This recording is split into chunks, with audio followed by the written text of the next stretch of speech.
Well, good morning. It is Monday, July 13th, and we're just getting packed up right now. Goldilocks is, what is she doing? Getting water.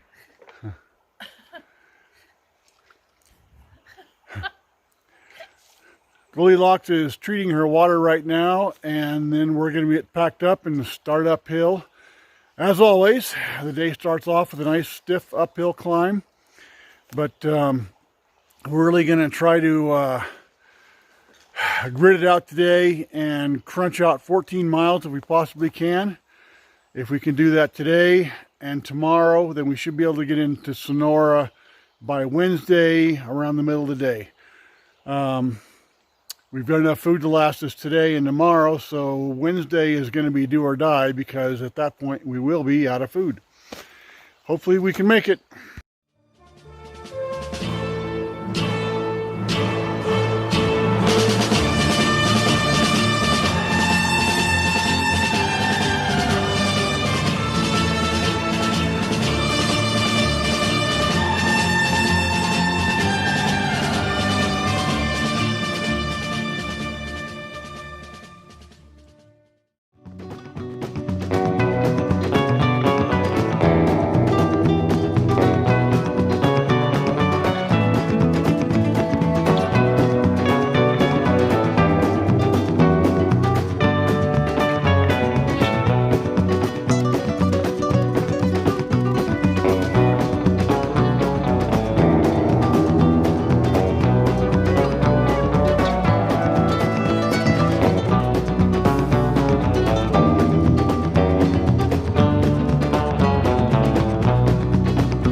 Okay, don't quote me on this, but pretty sure that the word Yosemite is an old Indian word for mosquito, because god damn these things, Jesus. I haven't complained about mosquitoes very much, even though they've been a non-stop presence or pestilence ever since we climbed into the Sierras, but this section we're in now is particularly bad with them. And I hate dousing myself down with bug spray non-stop, but either that or be eaten alive. Now what the hell are we supposed to do? Can't go that way. Don't want to go up that way. Can't go over it. Trying to go back home, I guess.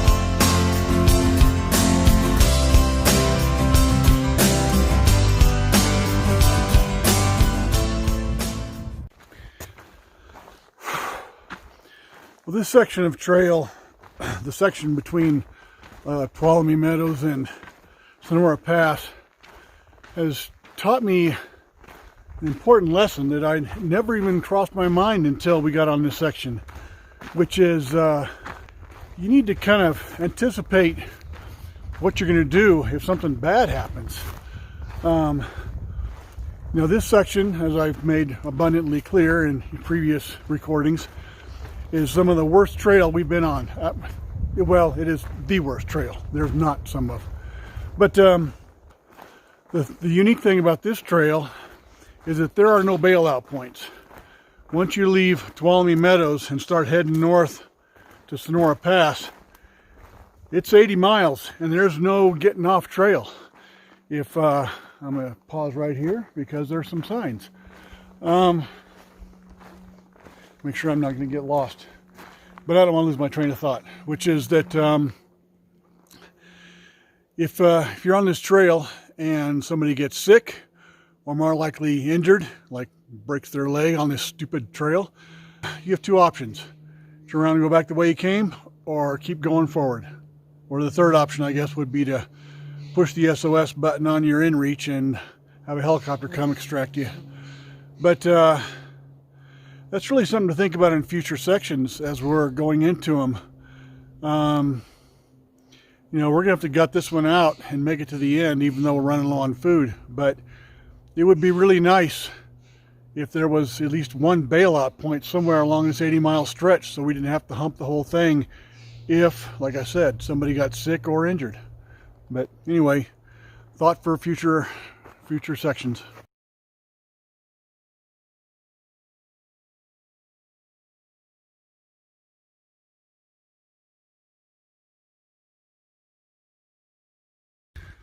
Walking through an area right now that has these beautiful little lakes here, and I don't think they have any fish in them. They're kind of shallow alpine lakes, but they're sure pretty to look at. So we're heading for a lake about a mile ahead that's Wilma Lake, which is a regular deep lake. Hopefully catch a fish in there for lunch. Okay, there's a bear down there in the meadow. I just saw it. If I can get it in focus, there it is right there. He's probably 150 yards away. Whoops. But notice how pale he is. Almost blonde. Very cool. I'm going to sit here a while and see if he comes a little closer to me. I'd love to get better pictures of him. But it's always really cool to see a color-phased black bear like this, especially one as light colored as he is. See if I can get better. I don't know if I can get any closer to him or not. Well, that was really cool. The bear was right down in there, just inside that tree line. Of course, you saw him in the previous film, but probably, I would guess, 150 yards away maybe. I was hoping maybe he'd come closer, but he just sort of actually turned and walked off the opposite direction in the trees. And I would have tried to get closer, except that I'm kind of up here on a hillside and I could see him fine here, but I knew if I got down lower I'd lose him down when I got down to his same level, because the grass and brush is so tall. So anyway, always cool to see a bear out in the wilderness. And what's especially cool is that's the second one I've seen here in the Sierras, and both of them have been that very blondish yellow color phase, which is typically a rather unusual for black bears. Black obviously being by far the most predominant color, and blonde tends to be relatively rare. So having seen two of them, that's pretty cool.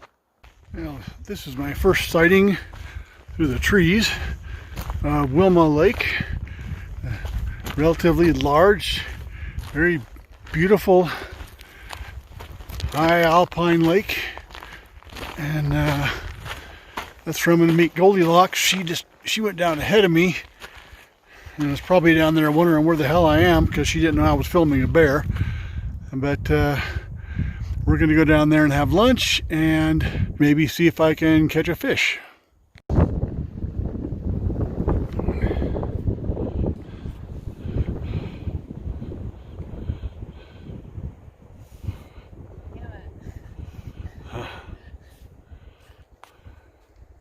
All right, it wasn't the best day fishing ever, but we did get 4 nice trout out of the Wilma Lake there. Give you an idea about, whoops, no, it's not a good scale. But anyway, the smallest one there is probably about 7 inches. The biggest one I think is probably 12 or 13 inches. So it'll be a very nice supplement to our ramen bomb dinner tonight. Well, we just put away the fish, and Goldilocks has cooked our dinner. ramen peanut noodles. She's enjoying hers over there. Well, can't tell from the sunshine, but... And there's beautiful Wilma Lake off in the background there. It's almost 6 p.m. As soon as we finish dinner, we're going to pack up and try and hike again. At least another 3 hours, because we still have 30 miles to go to get to Kennedy Meadows North / Sonora Pass. I would like to pause with my my video of our through hike to make a brief commercial review of a product.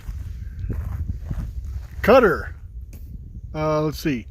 Backwoods, effective for 10 hours. I'd like to say that's a typo. They meant to say 10 minutes. So 10 minutes max for the effectiveness keeping mosquitoes off. So bear that in mind when you're shopping for insect repellent in the future. And now back to our regularly scheduled program. All right, we have eaten our second to last meal and are now on the second phase of our hike for today. It's a little after 6 o'clock. Our goal for the day was to reach Lake Dorothy at the foot of Dorothy Pass, but that's 9 miles away, and I cannot imagine that that's going to happen. But we're going to try and hike at least as far as we can, and hope for the best.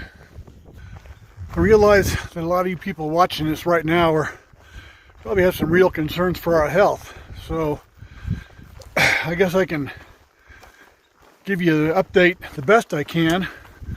Of course, we have sore muscles, sore joints, but nothing more than you would expect from hiking through a rough country like this.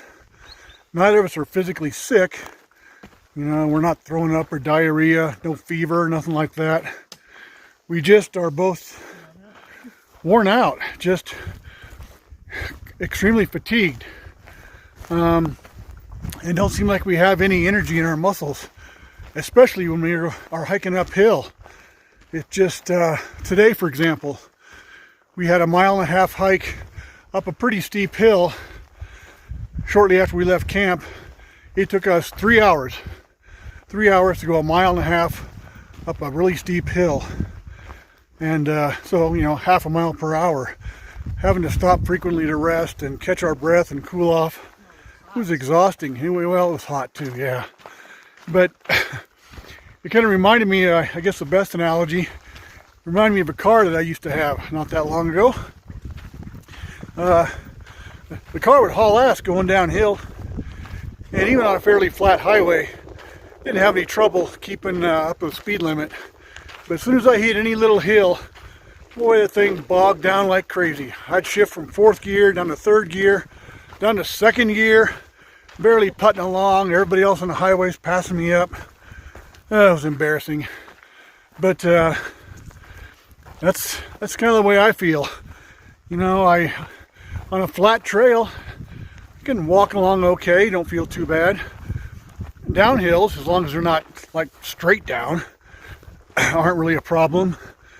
But boy, as soon as we hit any kind of a hill, of which there's too many of them in this damn section of the trail, I got nothing in the gas tank to hike up it.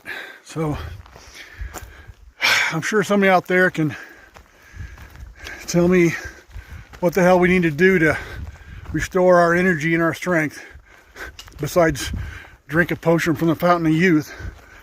But anyway, enough talking. I need to save my breath for hiking.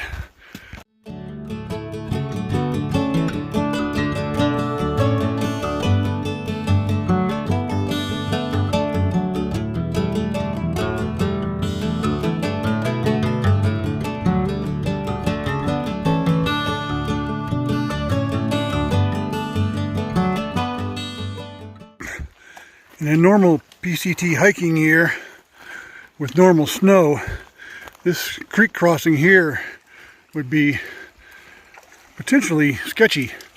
But You can see the water level is so low right now that Goldilocks is barely getting her ankles wet walking across it. So, whoa. Walking on the trail here and saw ranger cabin. At least Guthook says this is ranger cabin. Don't see any signs of life there. So not sure if it's occupied right now or not. But it brings me up to an interesting thought, is that ever since we entered the Sierras, geez, what's it been, 4 weeks now? We've only run into one ranger the whole time, and he was a little bit nervous, I think, about the COVID virus thing, because he was about 20 feet away from us and talking to us, and we asked, do you want to see our paperwork? Do you want to see our bear cans? And he was like, nope, you're fine. And Goldilocks just stopped and pointed with her trekking pole at, aha. How many of you outdoorsmen can tell me what that belongs to? I'll give you a clue. It's the answer to the riddle. Does a blank shit in the woods? Well, yes. As a matter of fact, it does. Okay. Now this is something that I have filmed before and thought it was strange, but in this stretch, in the past mile, I've seen about, this is the fourth or fifth one where there's a car license plate stuck inside a tree that's 15 feet off the ground. I don't understand what the purpose of that is. Goldilocks thinks maybe there's some kind of a marker or trail marker for when the snow the trail may be covered with snow. But I don't know, I've never heard of that before. She's pointing, here's another one just 30 yards away from the last one. Yeah. You can see that one up there. And then, and she said there's another one even right up here. Now so that's 3 of them within a space of about 50 or 60 yards. Oh yeah, they're all along this trail. How weird. How freaking weird. And they're old license plates. So there's that one up there, and the next one, where's she at? Oh, okay. And if you can look and see, there it is up in that tree. So she may be onto something. Maybe this is some kind of a weird old trail marking system that they used to use back in the day before the trail was established, and especially when there was snow on the trail. But I've only seen it in a couple of other spots on the trail, and usually it's just like one lone marker, not a whole series of them like here. Now that one's been cut in half diagonally. I don't know, kind of weird. And then she's standing, yeah, another one up in that tree. Oh well. So I'm sure somebody out there in my viewing audience can explain this mystery, and I'd be very interested to know what it is, because it's it's really bizarre. Well, the license plate mystery deepens. We've probably walked another, I don't know, quarter of a mile since that last sighting, or since I last videoed. Look up in the tree above me there. This one has a license plate sticking on both sides of the tree. So clearly some type of a marking system.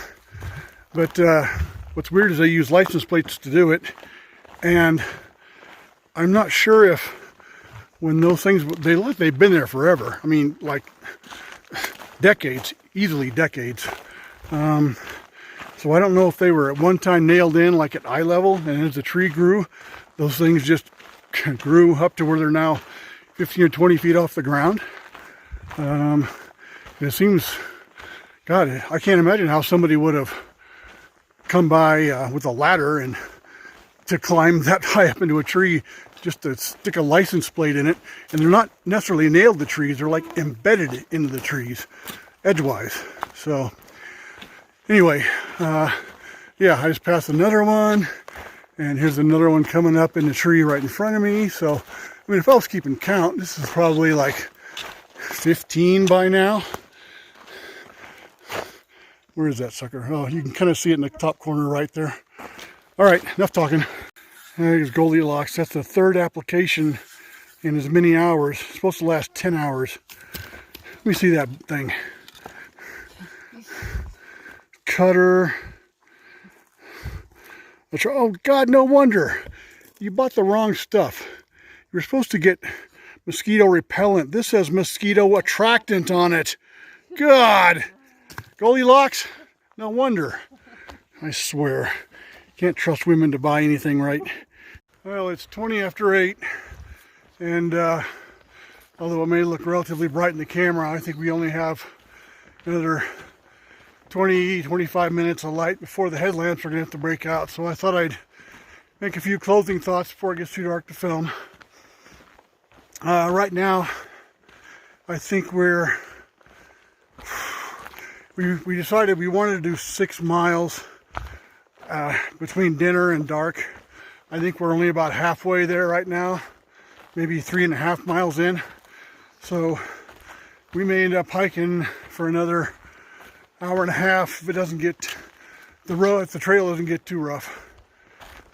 We've had some rough spots in a relatively easy spot right now. But a noteworthy thing about the trail today, the mosquitoes were by far the worst we've seen them at all since we entered the Sierras, driving us nuts. We discovered our bug spray is not very effective.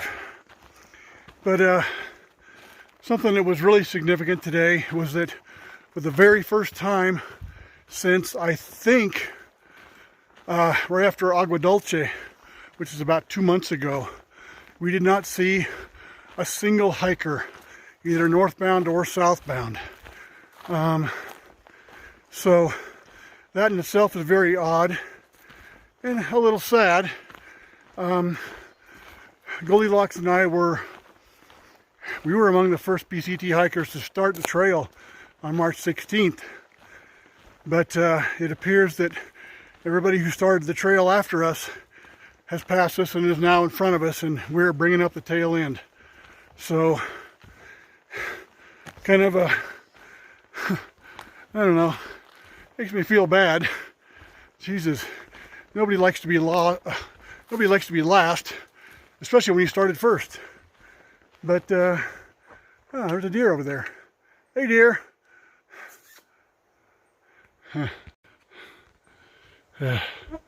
Just checking us out. Another one of the very tame Yosemite deer. But anyway, that kind of sums up today's thoughts. I probably won't film anymore unless I see something really exceptional. My battery on my cell phone's almost dead. I'm down 10%, so I better conserve it for an emergency. See you guys tomorrow morning.